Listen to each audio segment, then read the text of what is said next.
నామమునకు మహిమ కలుగును గాక. దేవుడు అనుగ్రహించినటువంటి మరి యొక్క నూతన దినమును బట్టి దేవునికి వందనాలు స్తోత్రాలు చెల్లిస్తూ దేవుడిచ్చినటువంటి శ్రేష్టమైన వాగ్దానం ఈ దినాన యెషయా గ్రంథము 55వ అధ్యాయము 12వ వచనము.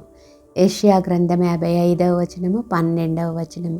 మీరు సంతోషముగా బయలువెళ్ళుదురు, సమాధానము పొంది తోడుకొని పోబడుదురు.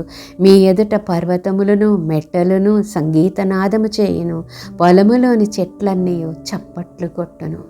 ఎంత గొప్ప వాగ్దానాన్ని ఈ దినాన దేవుడు మనకిస్తూ ఉన్నాడు. మరి ఈ వాగ్దానాన్ని మనం ఈరోజు స్వతంత్రించుకుందాం. దేవుడిచ్చిన వాగ్దానంలో ఉన్నటువంటి భాగాలు ఏంటంటే, మొట్టమొదటిది సంతోషం. ఆయన సన్నిధి ఎక్కడ ఉంటే అక్కడ మనకు సంతోషం ఉంటుంది. ఆయన సన్నిధిలో సంపూర్ణమైన సంతోషము కలదు. ఆయన నీలో ఉంటే నీకు సంతోషం ఉంటుంది. నీవు ఎక్కడ ఉంటే అక్కడికి నీ వెంట ఆ సంతోషం వెళుతుంది.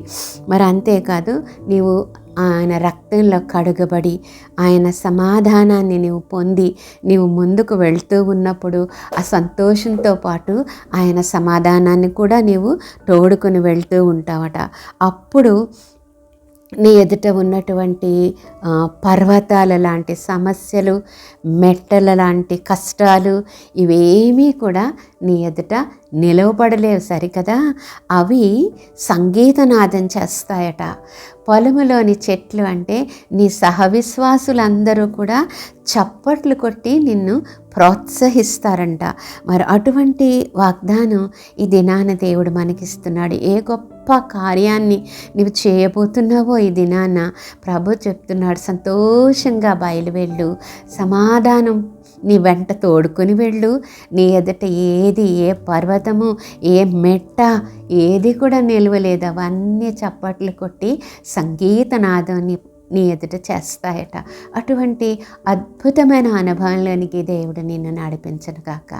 పరిశుద్ధుడు అయిన మా పరలోక ప్రియ తండ్రి, అదే కాలాన్ని నీవు ఇచ్చినటువంటి శ్రేష్టమైన వాగ్దానం కొరకు నీకు వందనాలు ప్రభా.